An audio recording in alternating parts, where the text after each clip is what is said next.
Hello everyone.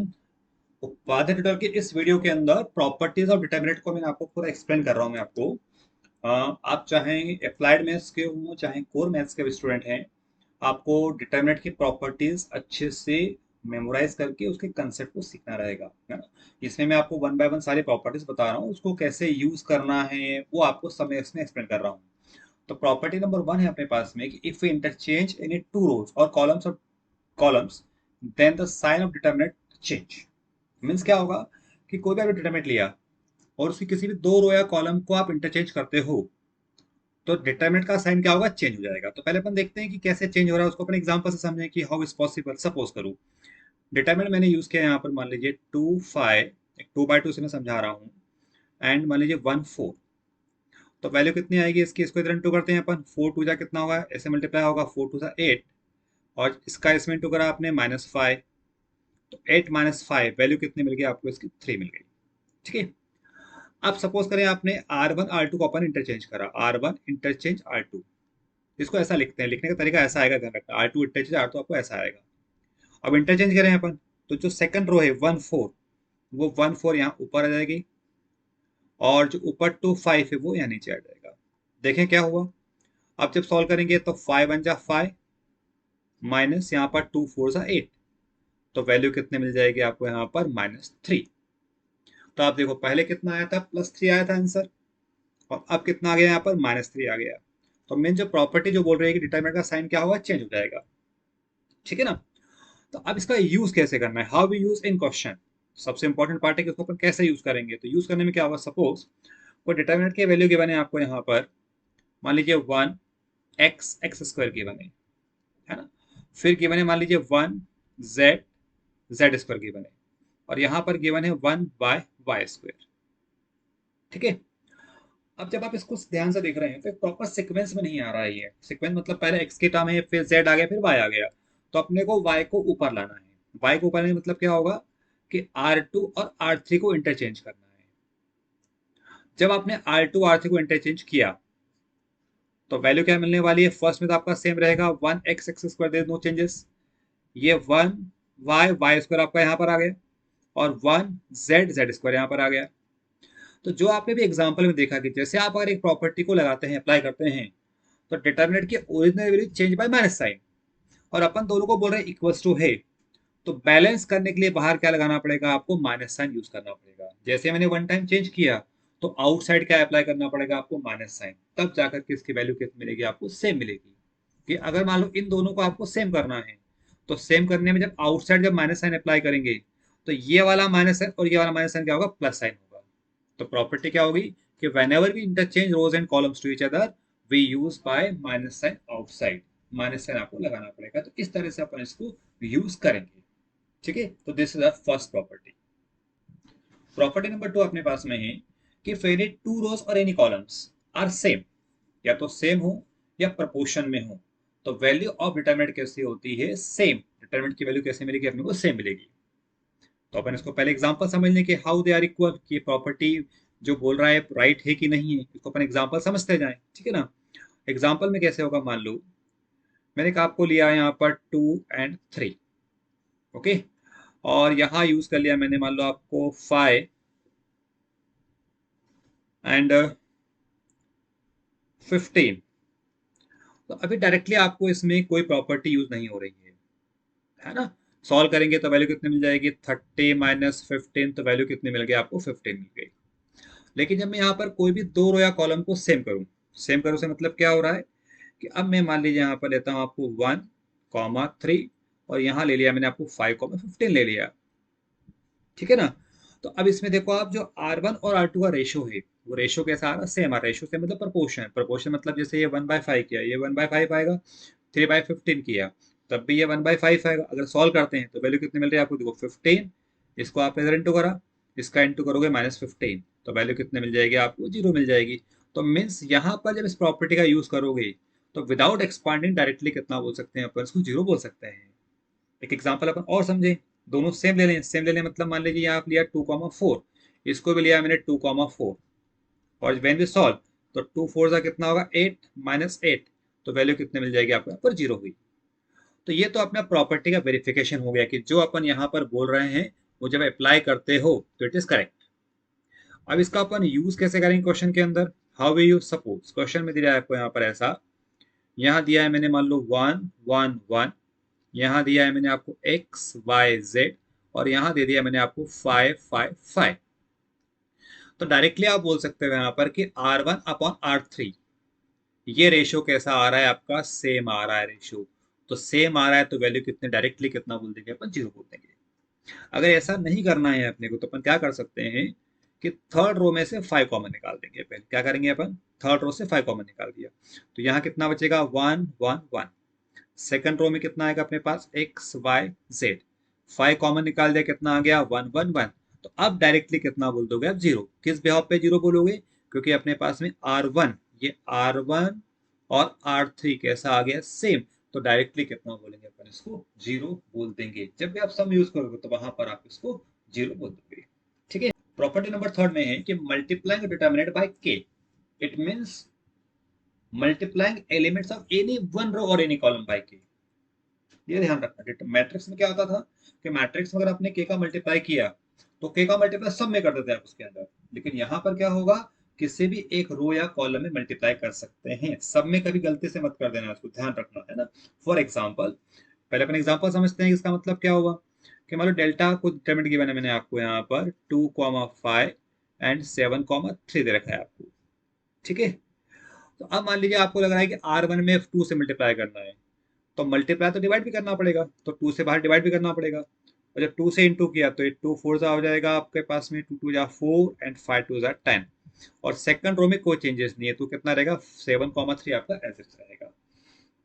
तो ये इस रो में मल्टीप्लाई किया, आप चाहो तो कॉमन कॉमन मल्टीप्लाई कर सकते हो कॉलम के अंदर। अब इसका यूज कैसे होगा? सपोज करो डिटरमिनेंट कोई क्वेश्चन दिया है आपको, मैंने यहाँ पर 1XYZ, यहाँ दिया है मैंने 1YXZ, यहाँ दिया है मैंने 1ZXY। ठीक है। तो जब अपन सम करेंगे तो सम में आपको प्रैक्टिस होगी कि किसमें x के इंटू करना है, कहाँ y से इंटू करना है, कहाँ z से, आपको धीरे समझ से समझ में आएगी। तो अभी अपन बेसिक प्रॉपर्टी नंबर थर्ड सीख रहे हैं। तो मैंने क्या करा, XYZ से अंदर मल्टीप्लाई करना है तो डिवाइड भी करना पड़ेगा। तो x का इंटू कर रहे हैं अपन फर्स्ट रो के अंदर। जब x का इंटू करोगे तो यहाँ कितना आएगा? x, यहाँ बन जाएगा x², यहाँ बन जाएगा आपका XYZ। तो जब x का मल्टीप्लाई किया तो डिवाइड करना पड़ेगा आउटसाइड। ठीक है ना। अब इसमें मैंने y का इंटू किया, सेकंड वाली के अंदर किसका इंटू कर रहे हैं? y का। तो कितना बनेगा? y² XYZ। इस थर्ड वाले में z से इंटू करा तो कितना आएगा? z² and XYZ। तो जैसे मल्टीप्लाई का डिवाइड भी कर दिया आपने इसके अंदर बाहर XYZ। अब अपन जब फर्दर ऑपरेशन क्या कर सकते हैं कि इस पूरे थर्ड वाले कॉलम में से XYZ कॉमन निकाल सकते हैं। तो जैसे बोला ना मल्टीप्लाइंग बाय नंबर, तो जो ऑपरेशन मल्टीप्लाई में लगेगा सेम ऑपरेशन डिवाइड में भी लगता है। तो अब यहाँ से आप क्या कर सकते हो? XYZ अपन कॉमन निकाल देंगे। तो कॉमन किसी भी एक रो या कॉलम से निकलेगा, है ना। ये XYZ कॉलम निकल जाएगा। तो फर्स्ट रो में कोई, फर्स्ट कॉलम में कोई चेंजेस नहीं, XYZ रहेगा। सेकंड कॉलम में कोई चेंजेस नहीं आएगा, x² y² z² रहेगा। यहाँ से कॉमन आएगा तो कितना बन जाएगा आपका? 1 1 1 बन जाएगा। तो अब क्या होगा, ये XYZ यहाँ से कैंसिल कर देंगे अपन, और अब अपने पास में डिटरमिनेंट का क्वेश्चन बन जाएगा। क्वेश्चन कैसे सॉल्व करते हैं अपन कमिंग वीडियोस में सीखने वाले हैं। अभी तो केवल क्या सीखा आपने इसमें कि multiplying by any constant term और dividing by any constant term, it will be apply in any one row और one column, but in case of matrix it will be in a whole matrix, पूरे matrix के अंदर आपको इसको apply करना पड़ता है। ठीक है ना। प्रॉपर्टी नंबर 4 के अंदर है कि if all entries of any one row और column is 0 then value of determinant will be 0। मतलब क्या हुआ कि अगर किसी भी डिटरमिनेंट के अंदर एक रो या कॉलम के सारे मेंबर 0 हो जाएं, सारे मेंबर 0 मतलब यहाँ भी 0, यहाँ भी 0, यहाँ भी 0, यहाँ पर कुछ भी मेंबर है, मान लो यहाँ पर x² है, यहाँ पर y² है, यहाँ पर z² है, तो विदाउट एक्सपांडिंग डायरेक्टली कितना बोल दोगे इसको? आप 0 बोल दोगे। अगर आप इसको एक्सपांड करते भी हो किसी भी रो या कॉलम के अलावा तो आपको वैल्यू कितनी मिलने वाली है? वहां पर 0 मिलने वाली है। ठीक है ना। तो प्रॉपर्टी नंबर 4 पे ध्यान रखना है, किसी भी रो या कॉलम में 0 0 आ गया आपके पास में तो डायरेक्टली वैल्यू कितनी बोल देना है आपको? इसको 0 बोल देना है, सॉल्व करने की जरूरत नहीं पड़ेगी इसके अंदर आपको। ठीक है ना। फिफ्थ प्रॉपर्टी है कि the value of determinant remain unchange if rows and columns are interchanged, है ना। मतलब रो और कॉलम को क्या कर दें अपन यहाँ पर? इंटरचेंज कर दें। यहाँ पर एक वर्ड जो आएगा आपको, इनको अपन इंटरचेंज करते हैं। ऐसा पूरा कॉपी कर लेना। Means just like transpose of the matrix, मतलब कैसा हो गया ये, जस्ट लाइक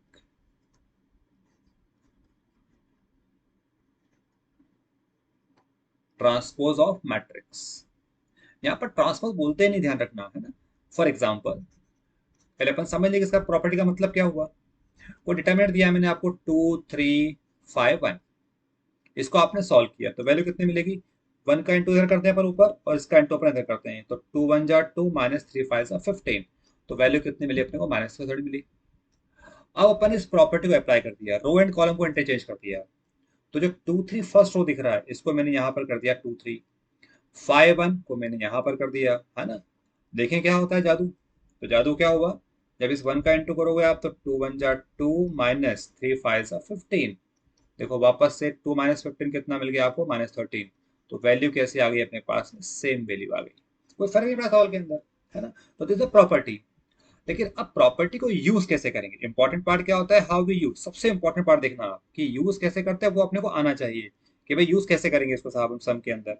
तो अब यूज में क्या आएगा, देखो सपोज करो कि आप क्वेश्चन कर रहे हैं और कोई डिटर्मिनेंट की वैल्यू आपको ऐसे आ रही है, डेल्टा इक्वल्स टू, यहाँ गिवन है मान लीजिए आपके पास में 1 1 1, यहाँ गिवन है आपके पास में x y z, it is x square y square z square, ठीक है, प्लस यहाँ देखें अपन, यहाँ गिवन है आपको 1 1 1, यहाँ पर आ गया आपके पास में मान लीजिए x square y square z square, और यहाँ पर आ गया आपके पास में एक्स वाई जेड आ गया, ठीक है। तो फर्स्ट डिटरमिनेंट तो लगभग आपको सेम दिख रहा है, इसमें कोई चेंजेस नहीं करना है अपने को। लेकिन सेकंड वाले देखें, तो सेकंड वाले में R2 और R3 प्रॉपर ऑर्डर में नहीं है, मतलब प्रॉपर ऑर्डर मतलब क्या होता है, एक्स वाई जेड ऊपर होना चाहिए अपने पास में। तो अपन क्या करेंगे, सेकंड वाले के अंदर अप्लाई कर रहे हैं, इस वाले में मैंने क्या करा, पहले R2 और R3 को इंटरचेंज कर दिया, और अभी अपन ने पढ़ा था जब R2 R3 को इंटरचेंज करेंगे तो डिटरमिनेंट का साइन क्या होगा, चेंज हो जाएगा। चेंज होने का मतलब क्या हो रहा है, ये फर्स्ट तो आपका सेम रहेगा, कोई चेंजेस नहीं करना है, ओके। इसको कॉपी कर देना। जब आपने R2 R3 अप्लाई करा, इसका मतलब क्या होगा, बाहर कितना लग गया, माइनस साइन लगा दिया आपने, ओके। तो अप्लाई करने के बाद में क्या वैल्यू आ रही है अपन देखें, ये 1 1 1 यहाँ पर आएगा, एक्स वाई जेड अपना यहाँ पर आ गया, और x square y square z square अपना यहाँ पर आ गया, ठीक है। अब इस फर्स्ट वाले में इसमें चेंजेस, तो अपन क्या कर रहे हैं, सेकंड वाले का अपन कर रहे हैं ट्रांसपोज, जैसे मैट्रिक्स में किया था, प्रॉपर्टी नंबर इसको अप्लाई करा आपने इस फिफ्थ वाले को, कि अपन रो एंड कॉलम को इंटरचेंज करते हैं इसके अंदर। तो रो एंड कॉलम को इंटरचेंज करने में क्या होगा, फर्स्ट वाली वैल्यू सेम है, फर्स्ट है 1 1 1, सेकंड वाला कितना है आपका एक्स वाई जेड, इसका थर्ड कॉलम है x square y square z square, है ना, माइनस साइन। अब इस सेकंड डिटरमिनेंट में प्रॉपर्टी नंबर थर्ड को अपन अप्लाई कर रहे हैं, रो कॉलम को चेंज करा तो कोई चेंजेस नहीं होगा साइन के अंदर। तो ये फर्स्ट रो जो थी यहाँ पर, ये फर्स्ट रो फर्स्ट कॉलम बन जाएगा अपना। अब जो सेकंड रो है वो सेकंड कॉलम बना दिया आपने, मीन्स क्या बन जाएगा यहाँ पर एक्स वाई जेड, थर्ड वाला यहाँ पर आ जाएगा आपका x square y square z square. तो ये आपने यहाँ पर प्रॉपर्टी नंबर 5 को अप्लाई कर दिया, ठीक है। एडवांटेज क्या मिलेगा, ये पूरी वैल्यू से क्या होगी आपके कैंसिल आउट, तो वैल्यू कैसी होगी, 0। तो जब भी अपन क्वेश्चंस करेंगे तो वहां पर अपन इस तरीके से प्रॉपर्टी नंबर 5 को अप्लाई करेंगे कि जस्ट लाइक ट्रांसपोज अपन इसका निकाल के यूज कर सकते हैं। पर डेटा में ट्रांसपोज वर्ड यूज मत करना है, ट्रांसपोज मैट्रिक्स के अंदर वर्ड यूज होता है, ठीक है ना, क्लियर हो गया आप सबको। प्रॉपर्टी नंबर 6 इंपॉर्टेंट प्रॉपर्टी है, प्रॉपर्टी क्या बोल रही है अपने को कि if each element of any row और column can express as the sum of the two terms, then the determinant can be expressed as the sum of the determinants। Line बहुत हेवी हो गई, इसका सिंपल सा मतलब समझते हैं क्या मतलब होता है, हाउ वी अप्लाई। मैंने आपको एग्जांपल दिया ऑलरेडी यहाँ पर कि कोई डिटरमिनेंट आपको ऐसा की बने, है ना। तो अब इसका एक्सपांशन कैसे हो सकता है कि जो सेकंड रो और थर्ड रो है वो दोनों में सेम आएगा।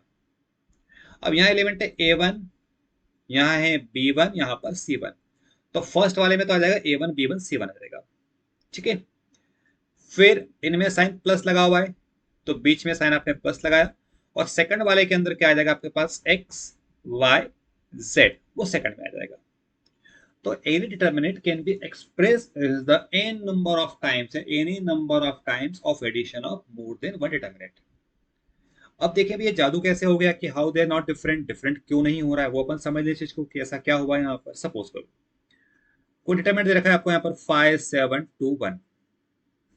अब एक्चुअल इसकी वैल्यू कितनी आ रही है, 1 का इंटू करोगे इधर, 5 1 जा 5 माइनस 7 2 जा 14, 14 माइनस 5 करोगे माइनस का 9 आया। ठीक है, अब चलिए इस प्रॉपर्टी को वेरीफाई करें यहाँ पर कि कैसे हो रहा है ये। डेल्टा इक्वल्स टू, सपोज करो 5 को ब्रेक करा अपन ने 5 प्लस 1, 7 को ब्रेक करा मैंने यहाँ पर 6 प्लस 1 में ब्रेक कर दिया। ठीक है, यहाँ पर 2 1 ऐसा कैसे ये। अब बाय द सेम प्रॉपर्टी क्या ब्रेक होगा, देखो कि सेकंड रो में कोई चेंजेस नहीं करना है, तो 2 1 ऐसे रहेगा, यहाँ पर भी, यहाँ भी 2 1 सेम रहेगा, कोई चेंजेस नहीं है। फर्स्ट वाले में कौन सी वैल्यू आएगी, 5 और 6 आ जाएगी, यहाँ लिख दिया अपन ने 5 6 लिख दिया। सेकंड वाले में कितना आ जाएगा, ये 1 1 आ जाएगा पूरा, है ना, ये 1 1 सॉल्व कर दिया। देखें क्या हुआ, चेंज कुछ होता है क्या। सॉल्व करेंगे तो इस 1 का इंटू होगा, 5 1 जा 5 माइनस का 12, ये फर्स्ट डिटरमिनेंट सॉल्व हो गया। प्लस इसको सॉल्व करेंगे, 1 का इंटू होगा यहाँ पर 1 1 जा 1 माइनस 2, सॉल्व करें अपन, 12 माइनस 5 कितना आएगा, माइनस का 7। इसको सॉल्व करेंगे आप तो कितना आएगा यहाँ पर, माइनस का 1। कहीं गड़बड़ हो रहा है मैथ्स क्या, माइनस का 8, कैलकुलेशन कुछ कहीं रॉन्ग हो रहा है क्या, यस रॉन्ग हो रहा है। 5 को मैंने ब्रेक कर दिया है 5 प्लस 1, इसको ब्रेक करना पड़ेगा 4 प्लस 1, यहाँ आएगा 4, यहाँ आएगा 4, यहाँ आएगा 8। देखो गलतियां हो रही है ना बेटा, आप लोग गलतियां नहीं करना। तो कितने वैल्यू आ गई, माइनस की 9 वैल्यू आ गई। तो इन दोनों की वैल्यू कैसे आ गई, सेम। तो गलतियां बेटा हम लोग भी कर सकते हैं ना, कोई इसमें बड़ी बात नहीं है। तो यहाँ केवल सीखने का पार्ट क्या है कि डिटर्मिनेंट को आप मोर देन वन डिटर्मिनेंट के फॉर्म में अपन ब्रेक कर सकते हैं। ठीक है, तो इसका अपन यूज जब करेंगे तो यूज इस टाइप से अपन सम के अंदर करने वाले हैं। ठीक है ना, इसको अच्छा नोट कर लेना। Property number 7, it is the most time property. It should be noted that while we applying the operation of determinant, then at least one row or one column must be remain unchanged. इसका मतलब क्या हुआ कि अगर अपने पास में determinant 3/3 determinant मान लीजिए, कोई भी डिटरमिनेंट है, 1x x स्क्वायर, है ना, यहाँ पर है 1y y स्क्वायर, यहाँ गिवन है 1z z स्क्वायर। ओके, तो आप बोल सकते हैं तो 3/3 डिटरमिनेंट है ये, मतलब इसका जो ऑर्डर है n वो कितना है अपने पास में, 3 है। तो n-1 ऑपरेशन लगा सकते हैं अपन एक और स्टेप के अंदर, मींस कितने लगा सकते हैं अपन, maximum 2 operations in a step. तो ऑपरेशन कैसे लगता है, ये R2 है सेकंड रो, तो 1 की हेल्प से इसको अपन 0 कर लें। तो R2 जब अप्लाई करेंगे तो R2 क्या लिखेंगे अपन, R2 माइनस R1 लिखेंगे। इसको बता रहा हूं मैं, अगली प्रॉपर्टी के अंदर आपको वापस रिपीट होगा ये। R3 क्या लिखेंगे अपन, R3 को लिख देंगे अपन R3 माइनस R1 लगा सकते हैं। तो एक स्टेप में यहां जो आप ऑपरेशन अप्लाई कर रहे हो, ये कितने लगा सकते हैं अपन, मैक्सिमम 2 ऑपरेशन लगा सकते हैं। मतलब क्या होगा कि आपने एक को सेम रख दिया, अनचेंज कर दिया इसको, इसको चेंज नहीं करा है आपने। ऑपरेशन जब भी लगेंगे अपने वाला, इसके बाद में जो भी स्टेप आती है अपने पास, यहाँ पर कॉपी डाउन हो जाएगी। ठीक है ना, ये 0 बन जाएगा, 0 बन जाएगा, सब कमिंग वीडियो पे करने वाले हैं यहाँ पर। यहाँ पर आप फिर 2 ऑपरेशन लगा सकते हो। इट मीन्स एंटायर क्वेश्चन के अंदर तो आप एनी नंबर ऑफ ऑपरेशन लगा सकते हो, उसमें कोई प्रॉब्लम नहीं है। But when we move on first step to second step, तो we can apply maximum 2 operation in case order is 3। अगर 2/2 का होगा तो एक ऑपरेशन लगा सकते हैं, है ना। अब ऐसा क्यों होता है, क्यों नहीं लगा सकते हैं, ये पूरा मैथ्स का पूरा थीसिस, जो पीएचडी करते हैं उनके काम, अपने किसी काम का नहीं है, अपने उस विषय में नहीं जाना है। कभी अगर टाइम रहेगा तो मैं वीडियो बनाऊंगा आपको कि ऐसा क्यों करते हैं, वाई। ओके, अभी केवल याद रखना है आपको, 3/3 वाले में maximum 2 operation in a single step, but in entire question we can apply any number of operation, कोई फर्क नहीं पड़ता है उसके अंदर। ठीक है ना। प्रॉपर्टी नंबर 8 में लिखा हुआ है, to evaluate determinate some special types of operations. Special types of operation का मतलब सिंपल सा है, जब आप सम करेंगे तो आपने को यही सब यूज करना है। कैसे करना है, सपोज डेल्टा मैंने दिया है आपको यहाँ पर 3 4 1 5। अब इसकी अगर वैल्यू देखें कितनी वैल्यू आएगी, 3 5 का कितना होगा, 15 माइनस 4, मतलब एक्चुअल इसकी वैल्यू 11 है। अब आपका मान लो कुछ ऑपरेशन अप्लाई करना है, ऑपरेशन कैसे लगाना है, मान लो R1 को लिखना है अपने को R1 प्लस R2 लिखना है ना। R1 को कितना लिखना है, R1 प्लस R2 लिखना है। यहां आपको ध्यान रखना है कि जब ऑपरेशन लगाते हो आप, तो ये R2 R जो लिखा है अपने R1 R1, ये दोनों नंबर सेम होना कंपलसरी है विद द कोएफिशिएंट 1। ये अगर आपने चेंज कर दिया तो कभी भी वैल्यू इक्वल नहीं आएगी। ठीक है ना। तो अभी आपने लगाया R1 को लिखा R1 प्लस R2 लगाया, देखें क्या होगा, इस R1 को R1 प्लस R2 कर दो, मतलब क्या हो गया, ये 3 प्लस 1 ये हो जाएगा 4, यहाँ पर 4 प्लस 5 कितना हो गया 9। तो अपन चेंज R1 को कर रहे हैं ना, R2 में कोई चेंजेस नहीं है, तो कितना होगा 1 5 एज इट इज आ गया। अब देखिए अपन सॉल्व करके क्या आता है, तो 5 4 जा 20 माइनस 1 9 जा 9, अगेन 11 आ गया। देखो ये वैल्यू सेम आ गई, कोई चेंजेस नहीं हुआ इसके अंदर, है ना। चलो कुछ और ऑपरेशन लगाए अपन, ऑपरेशन लगाया आपने, C1 को लिखा अपन ने C1 माइनस C2 कर दिया, चलिए ऐसा ऑपरेशन लगाया। तो क्या मिलेगा, C1 को C1 माइनस C2 करने से अपन इसको चेक करें, C1 को लिखना है C1 माइनस C2, ओके। तो 4 माइनस 9 कितना होगा, ये माइनस का 5, यहाँ पर 1 माइनस 5 कितना होगा, माइनस का 4, ओके। 9 और 5 में मैंने कोई चेंजेस नहीं करा। अब क्या आएगी देखें अपन, जब इंटू करोगे तो जैसे तो माइनस 25, बीच में माइनस साइन यूज करते हैं, और 4 9 कितना होगा 36। जब इसको फर्दर ऑन सॉल्व करोगे आप, तो -25 प्लस 36, अरे ये तो वापस 11 आ गया। मीन्स अगर आप देखोगे तो इस टाइप के ऑपरेशन में डिटर्मिनेंट की जो बेसिक वैल्यू है वो वैल्यू कहीं भी चेंज नहीं होती, दिस इज ऑलवेज सेम। और जो आपने प्रीवियस प्रॉपर्टी पढ़ी थी कि अगर 2/2 का है, तो in the step single step next step we can apply 2 minus 1 operation, मतलब मैक्सिमम 1 ऑपरेशन ही लगा सकते हो, इससे ज्यादा लगाने की परमिशन नहीं होती है, ध्यान रखना। लेकिन पूरे क्वेश्चन में आप कितने भी ऑपरेशन लगा सकते हो। अब इन ऑपरेशन का यूज कैसे होता है, देखो ये आपको बड़ा लिखना है, सब ध्यान रखना, ऐसे ओरल समझ में नहीं आएगा। क्या होता है, सुनने में बहुत मजा आता है वीडियो, वाह वाह वाह कितना बढ़िया मैथ चल रहा है, उससे कुछ नहीं होगा। आपको वीडियो सुनना भी है, पॉज करना है और साथ में लिखते जाना है। मैं आपको हर वीडियो में बोल रहा हूँ, फॉर्मूला कॉपी आप एक अलग से बना लेंगे। उस फॉर्मूला कॉपी में इस उपाध्याय ट्यूटोरियल की चैनल जो है आपका, हर चैप्टर के फॉर्मूले एंड कंसेप्ट रहेंगे, उनको आपको लिखते जाना और समझते जाना है, ठीक है ना। तो ये तो हुआ ऑपरेशंस। अब इसका यूज कैसे करते हैं, मैं आपको यूज बता रहा हूँ कि how we use in the question, इसको कैसे लगाना है आपको, वो मैं आपको समझा। तो जैसे मैं क्वेश्चन दिया आपको यहाँ पर, determinant 1x x square 1y y square 1z z square, ठीक है ना। तो जब अपन दूसरे वीडियो करेंगे जिसमें क्वेश्चन चलेंगे, तो वहां पर और से समझ में आएगा कि जब भी आपके पास 1 1 कंडीशन आती है, तो अपन ट्राई करते हैं जितने मैक्सिमम नंबर ऑफ जीरो बना पाए। और नंबर ऑफ जीरो यहाँ बनाएंगे अपन, इस जगह पर जीरो बनाएंगे, इस जगह पर जीरो बनाएंगे अपन।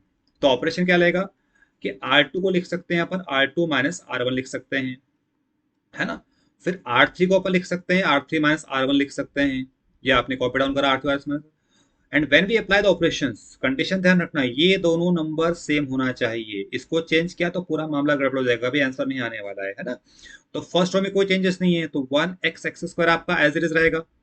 जब आपने R2 माइनस R1 किया तो यहाँ हो जाएगा 0, यहाँ जब R2 माइनस R1 किया तो ये बनेगा y माइनस एक्स, ये बनेगा अपना y square minus x square बन जाएगा, है ना। फिर जब आपने y3 माइनस y1 का, ये 0 बन जाएगा, यहाँ बनेगा आपका z माइनस एक्स, ये बन जाएगा आपका z square minus x square बन जाएगा। तो जब सिंगल स्टेप से अपन सेकंड स्टेप पर गए, फर्स्ट से सेकंड स्टेप पर, तो मैक्सिमम 2 ऑपरेशन लगेगा, क्योंकि 3/3 का डिटरमिनेंट गिवन है, ओके। बेसिक ऑपरेशन का मतलब क्या हुआ, ये नंबर सेम होना जरूरी, ध्यान रखना, these two should be same, इनका कोएफिशिएंट चेंज नहीं कर सकते आप।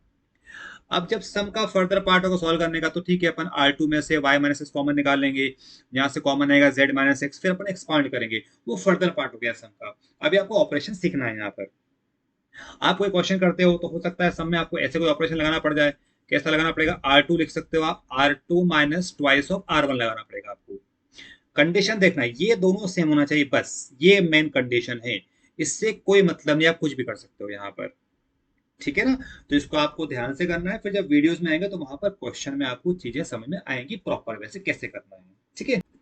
फिर लास्ट इसमें पार्ट बनता है कि how we expand the determinant. ये आपको पता है सब लोगों को, आई नो, बट फिर भी मैं एक बार आपको बताता हूँ कि अपन एक्सपांशन कैसे डिटर्मिनेंट का एक्सपांशन करते हैं। मान लो आपको दिया है यहाँ पर 2 4 5, यहाँ दिया है मैंने 1 0 1, यहाँ दे रखा है मैंने मान लो -2 4 6।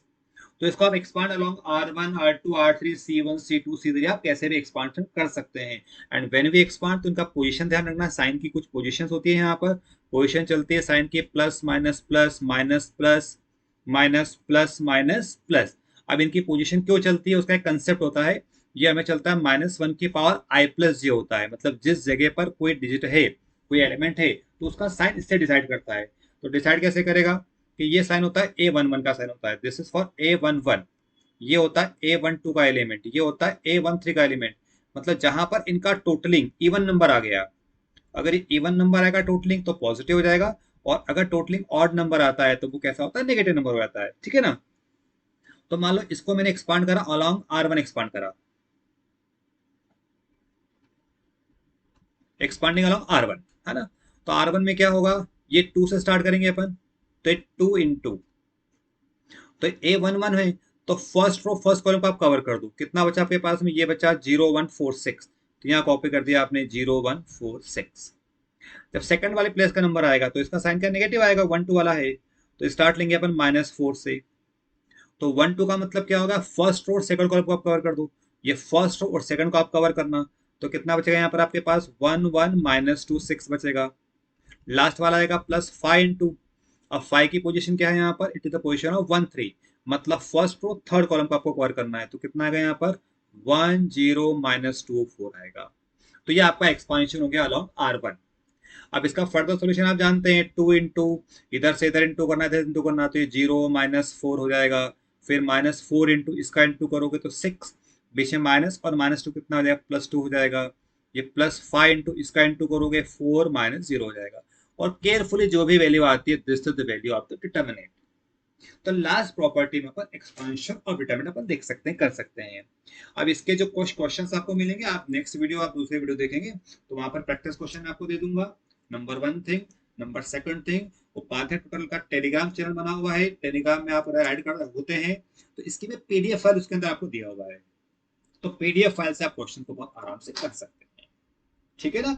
और आप उपाध्याय ट्यूटोरियल चैनल पे ट्रस्ट कर सकते हैं, इसमें मैं आपको जितने भी वीडियो अगर आपको डाल रहा हूँ, तो मैं कोशिश कर रहा हूँ कि उसमें आपका कंप्लीट सोल्यूशन, मतलब कंप्लीट सिलेबस कवर होगा, कंफर्म आप मान के चलिएगा, ट्रस्ट करेंगे आप बिल्कुल, कि अगर आप सारे वीडियोस को आप सीक्वेंस से देखते हैं तो आपका फुल सिलेबस हम लोग कंप्लीट करने की कोशिश कर रहे हैं, ताकि किसी बच्चे का कोई भी लॉस नहीं हो कि आपका कुछ वीडियो में काम नहीं हुआ, ऐसा नहीं होगा, कंप्लीट फुल सिलेबस आपका होगा, है ना। इनकेस कोई सजेशन से, कोई कंप्लेन से, कोई भी बात है, तो मुझे आप व्हाट्सएप कर सकते हैं, व्हाट्सएप नंबर चैनल के अंदर दिया हुआ है बोर्ड के अंदर। Okay, tata bye bye, thank you, इसका अच्छे से करिएगा, ओके बाय।